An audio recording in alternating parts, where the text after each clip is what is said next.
Sounds and Images of Helena Blues is proud to present to you the sister of Sonny Rogers, one of the blues legends from the Delta.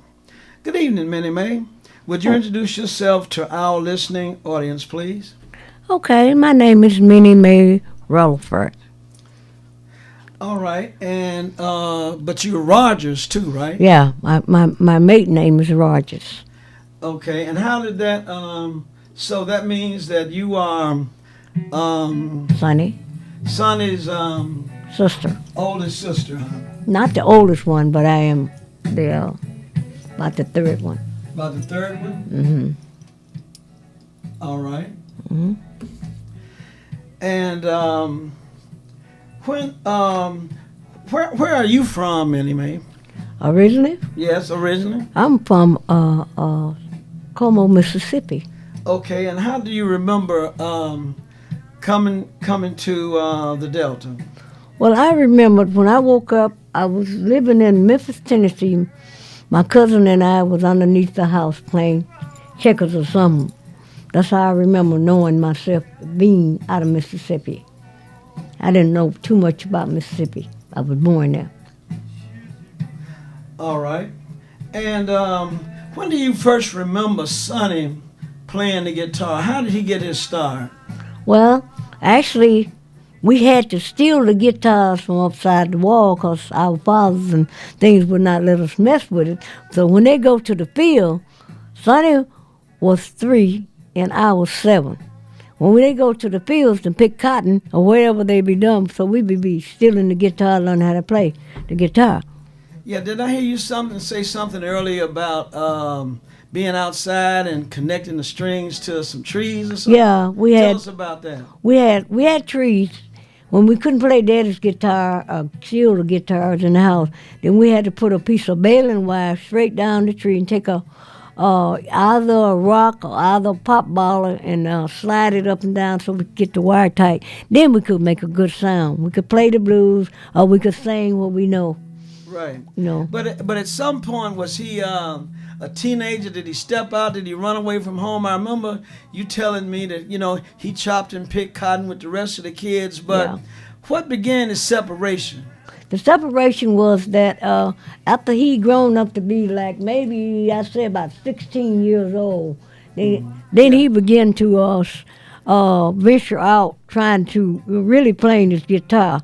He went pick tomatoes in Texas and all. Then he met like people like B.B. King, Little Milton, Bobby Blue Bland, all the people that's out now, which I already know, but it would probably take me too long to call everybody's name. But we knew a lot of blues singers, all on account of Sonny, bringing them to our house. And then when I moved to Minneapolis, that was actually B.B. King was at his house.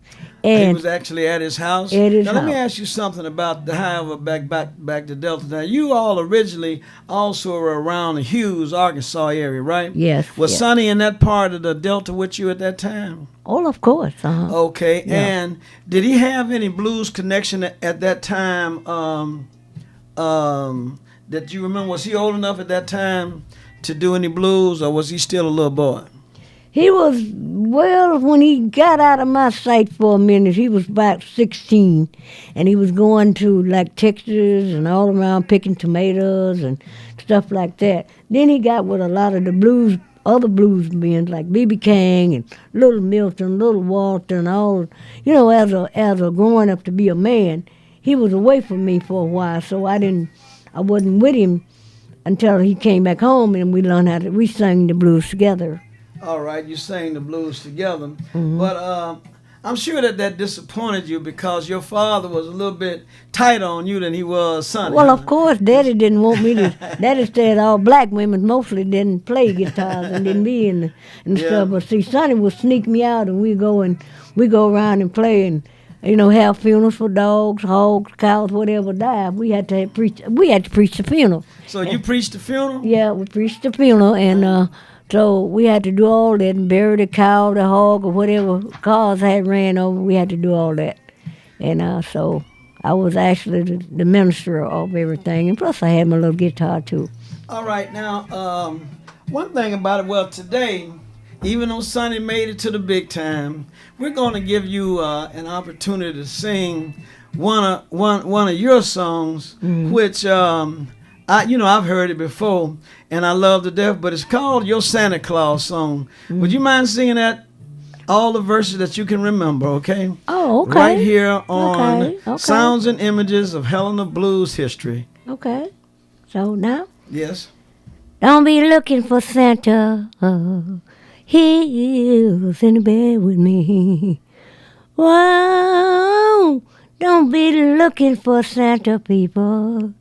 Santa in the bed with me. He got his Randolph's parked in my garage. And old Rudolph is singing, jingling, jingling, jingling, jingling, jingling. Don't be looking for Santa. We're kissing underneath the mistletoe. Oh, please don't look for Santa. We're kissing underneath the mistletoe. Oh, he's hugging and kissing me.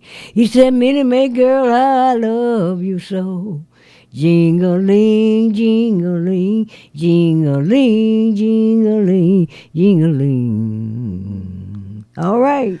All right, that was really good, Minnie Mae. Have you written any other songs? You don't have to sing them, but do you recall any more songs you've written? I've written a lot of them in my mind, and as I was growing up, and I had to hide a little bit from my daddy because he said, there would never be a place for black women to get out there and sing. And he look didn't. at all the black women Yeah, today. I know. Look at them today. That's so unfortunate that yeah. society was so closed and Yeah, we were right. shut down against black folks, against women and all that kind of stuff. But society has certainly grown up, but then we feel like we've been shortchanged, right? Yeah, I have but been shortchanged. At least through Helena, Sounds and Images of Helena Blues Past and myself, and my name is Bill Wilkins, the host of this show. Mm-hmm. But I'm going to do everything I can to help you get some of those other songs. We're going to get them down in writing, and yeah. maybe we can produce those right here at good old Arkansas State University. All right. That sounds like a winner to me. That sounds like a winner to you? Oh, yes, it All right, does. we're going to close out with your brother singing his song about, I think, the St. James Infirmary. St. James or Black Knight is falling. Which one? Yeah, St. James Infirmary. Okay. All right, here we go. All right, ladies and gentlemen, this is Bill Wilkins, the host of Sounds and Images of Helena's Blues History, coming to you from the K-Lab at Arkansas State University. We hope you've enjoyed this audio show, and thank you for listening.